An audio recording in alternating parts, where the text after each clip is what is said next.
Hello বন্ধুরা, তো আজ 5 দিন পর পায়রাগুলোর মুখ দেখলাম। কারণ এতদিন আমি এক জায়গায় ঘুরতে গেছিলাম, তো পায়রাগুলো দেখাশোনা করার জন্য বাবাকে বলেছিলাম। তো বাবা দিয়েছে, মানে এমনভাবে খাবার দিয়েছে যে এখানে প্রায় ছড়িয়ে গেছে, প্রায় 2 কিলো 2.5 কিলো গম নষ্ট হয়ে গেছে। এই যে খাবার খেয়ে ওরা নষ্ট করেছে, নিচে ভরে গেছে। আর বৃষ্টির 3 দিন ঝাপটা ঢুকেছে, আর 3 দিন বৃষ্টি ঝাপটা ঢুকে পুরো খোপের মধ্যে এমন গন্ধ হয়ে গেছে, মানে পায়রা রোগে আসার মতো অবস্থা হয়ে গেছে। আর 2-3 দিন থাকলেই পায়রা সব ঠান্ডা লেগে যাবে, এটুকু আমি শিওর বলতে পারি। কারণ পায়রার এখানটায় এত গন্ধ বেরোচ্ছে, আমি ঢুকেছি আমার দম ফম আটকে যাচ্ছে। তো এমন অবস্থা হয়ে গেছে পায়রাগুলোর সাথে। তো এখানটায় খোপটা পরিষ্কার করতে পারবে না, আমি এর টেকনিকটা জানি কীভাবে খোপটা পরিষ্কার করতে হয়। তো যার কারণে কিছু বলিও নি, এখানটা আমি পরিষ্কার করবো এখন। না হলে পায়রাগুলো অবস্থা একদমই খারাপ হয়ে গেছে, এখানে গাছ গজিয়ে গেছে, এইখানে জল জমে গেছিলো, বৃষ্টি হয়েছিল। আর পায়রাগুলো বেশি ভালো নেই, কারণ এখানে যে কটা ডাঁড় আছে তার থেকে বেশি পায়রা আছে, বসার যে জায়গাটা তার থেকে বেশি পায়রা আছে, যার জন্য পায়রাগুলো নিজেদের মধ্যে মারপিট করছে। একটা পায়রা দেখলাম চোখের সাইডে মেরেছে, মাদি পায়রা হয়তো মেরেছে।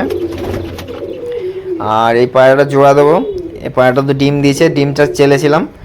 তো এই পায়রাগুলো খোপটা পরিষ্কার করতে হবে। তো এই বর্ষাকালের সময় এই ভুলটা কখনোই কেউ করবেন না, পায়রার খোপ পরিষ্কার রাখবেন। আর না হলে কিন্তু পায়রার ঠান্ডা শুকো এইসব লাগতেই থাকবে। তো এই সময় পায়রা খোপগুলো পরিষ্কার করবেন। তো আপনাদের দেখাবো যে আমি এই খোপগুলো কীভাবে পরিষ্কার করেছি আর কতটা খাবার নষ্ট হয়েছে। তো আমি বাড়ি থাকলে এত এরকম হতো না। আর পায়রাগুলো দেখেন নিজেরাই ডিম পেড়ে দিয়েছে। আমি যদি বাড়িতে থাকি তো মাদিগুলোকে আলাদা করে রাখতাম, তাহলে আর ডিম দিত না। কিন্তু এখানে দেখলাম 6খানা 7খানা ডিম দিয়েছে, তার মধ্যে 2-3টে ডিম ফেটে গেছে। সব মাদি পায়রাই ডিম দিয়েছে, ও ডিম ফেটে গেলেও কোনো অসুবিধা নেই, কিন্তু পায়রার ক্যালসিয়ামটা কমে যায়। মানে পরে আবার যখন জোড়া দেবেন সেই ডিম থেকে আবার ভালো বাচ্চা হবে না। তো ঘন ঘন ডিম দিলে ওই একটাই সমস্যা। তো আমার এই মাদি পায়রাগুলো, এই যে এই মাদিটা একবার ডিম দিলে আর মাদি জোড়া খাওয়ার চান্স নেয় না, এটাও। কিন্তু কিছু পায়রা আছে যেগুলো আপনি, মানে আমি এখনও ওদের থেকে বাচ্চাই করিনি, ওই পায়রাগুলোকে জোড়া না যদি না দিই তাহলে ওরা ঘন ঘন ডিম দিতেই থাকে। যদি আপনি একবার পায়রার থেকে জোড়া দিয়ে বাচ্চা ওদের কাছ থেকে তোলেন, তাহলে পরে দেখবেন ওই মাদি পায়রা নিজে অন্য মাদির সাথে জোড়াকে বাচ্চা করবে না। 2-1টা মাদি আছে ওরকম করে, কিন্তু বেশিরভাগ ক্ষেত্রে কী হয়, জোড়া দিয়ে যদি আপনি ওদের কাছ থেকে একবার বাচ্চা নেন তাহলে কী হবে, ও আর অন্য মাদি পায়রার সাথে জোড়া নেবে না, ছেলে পায়রার সাথে জোড়া নেবে। তো এই একটা দেখেন আমার ব্রেকআপ জেনারেশনে পায়রা, এই বাচ্চা আমার এতে 7 ঘন্টা 8 ঘন্টা উঠেছিল। এই একটা কালো বাচ্চা। তো দেখেন এই খোপগুলো আজকে পরিষ্কার করবো, এই ঘরের মধ্যে সব পায়রাগুলোকে রাখবো।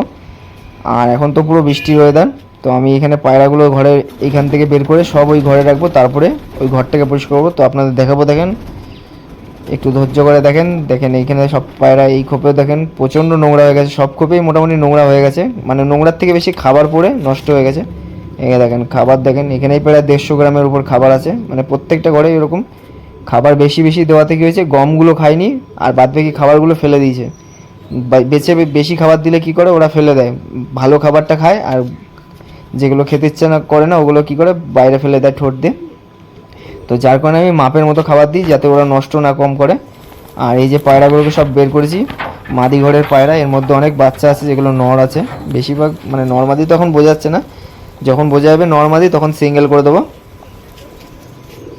তো এই যে পায়রা খুব খালি করে দিয়েছি, এবার এখানটা সব পরিষ্কার করব।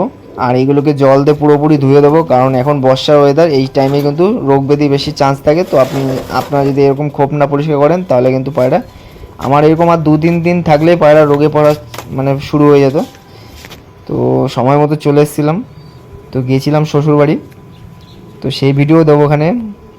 আর এই দেখেন কত গম নষ্ট হয়েছে, এখানে 1-1.5 কিলো গম আছে, এর ভিতরেও গম আছে, মানে সব জায়গায় গম তো মিশে গেছে। তো যে কটা ভালো পেয়েছি ওখান থেকে বের করে রেখেছি, ওগুলো ঘুঘু পাখি দিয়ে খাইয়ে দেবো। তো এই খোপগুলো সব পরিষ্কার করে দিয়েছি, এই করতে আমার প্রায় 2-2.5 ঘন্টা লেগে গেছে।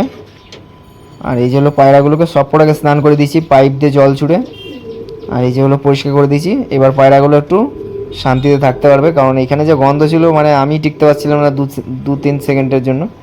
তো এই পায়রাগুলো কী করে ছিল আমি জানি না, হয়তো খুব কষ্টে ছিল পায়রাগুলো, এখনও একটু পায়রাগুলো শান্তি পেয়েছে।